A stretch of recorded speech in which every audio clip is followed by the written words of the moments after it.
9 ଜାନୁଆରୀ current affairs ପ୍ରବାସୀ ଭାରତୀୟ ଦିବସ NRA day non resident India. Mahatma Gandhi south ଆଫ୍ରିକାରୁ ଇଣ୍ଡିଆକୁ ଫେରିଥିଲେ ଜାନୁଆରୀ 9, 1915।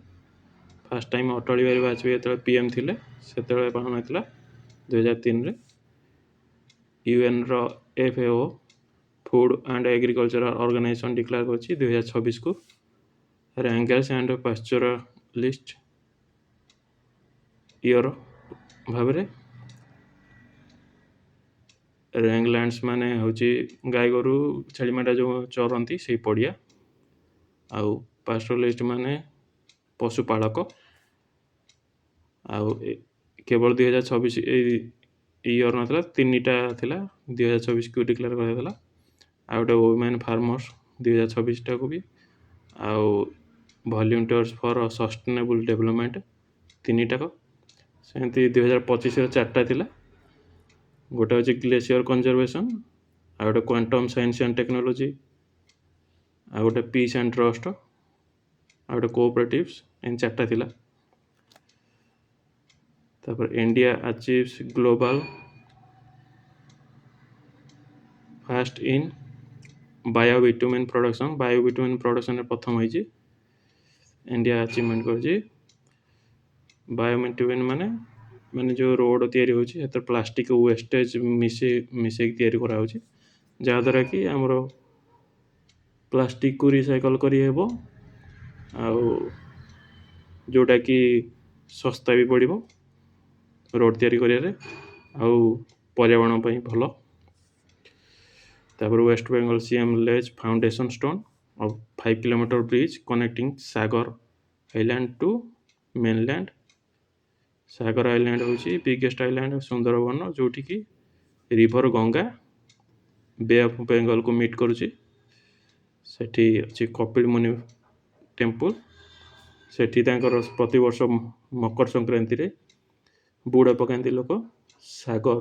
ଗଙ୍ଗାସାଗର ମେଳା ହୁଏ,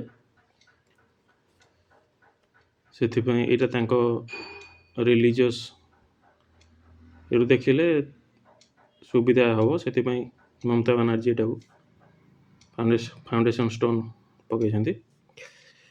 fastest Indian cities for women, safest Indian cities for women.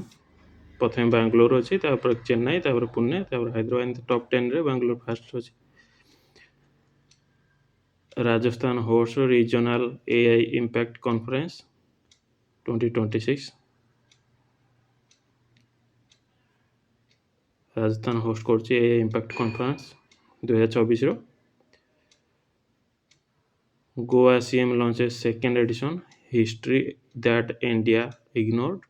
ଏଇଟା ପ୍ରେମ ପ୍ରକାଶ, ଜଣେ ଜର୍ଣ୍ଣାଲିଷ୍ଟ, ତାଙ୍କର book. Mizoram university discover new red snake species. ତାପରେ HSBC ବ୍ୟାଙ୍କ, ଯେଉଁଟା Hong Kong Shanghai bank corporation private limited bank, ଯେଉଁଟା CEO ଅଛନ୍ତି ଇଡା ଲିଉ। ତାପରେ AERB, ଯେଉଁଟା କି ହେଉଛି atomic energy regulatory board 1983। Mumbai headquarter, chairman ଅଛନ୍ତି AK ବାଲସୁବ୍ରମଣ୍ୟମ୍। ତାପରେ ମାଧବ ଗଡ଼ଗିଲ ତାଙ୍କର ପରଲୋକ ହୋଇଯାଇଛି, ସେ ଜଣେ ଇକୋଲୋଜିଷ୍ଟ ଥିଲେ। ତାଙ୍କ ଆୱାର୍ଡ଼ ମିଳିଥିଲା, UNର ହାଏଷ୍ଟ ଏନଭାରମେଣ୍ଟାଲ ଆୱାର୍ଡ଼ ମିଳିଥିଲା, champions of the earth award 2024ରେ। ତାପରେ ମନୋଜ କୋଠାରୀ, ଇଏ ବି ପରଲୋକ ହୋଇଛନ୍ତି। ତାପରେ ୟାଙ୍କୁ ଇଏ ବହୁତ ଫେମସ୍ ଥିଲେ। ଇଏ ୱାର୍ଲଡ ବିଲିୟର୍ଡସ୍ ଟାଇଟଲ୍ 2 ଥର ଜିତିଛନ୍ତି, 1990, 97। ତାପରେ ମେଜର ଧ୍ୟାନଚାନ୍ଦ ଆୱାର୍ଡ଼ ୟାଙ୍କୁ 2005ରେ ମିଳିଛି। ତାପରେ IBSF ଲାଇଫ୍ ଟାଇମ୍ ଆଚିଭମେଣ୍ଟ 2025ରେ ପାଇଛନ୍ତି। International billiards and snookers federation life time achievement 2025ରେ ପାଇଥିଲେ।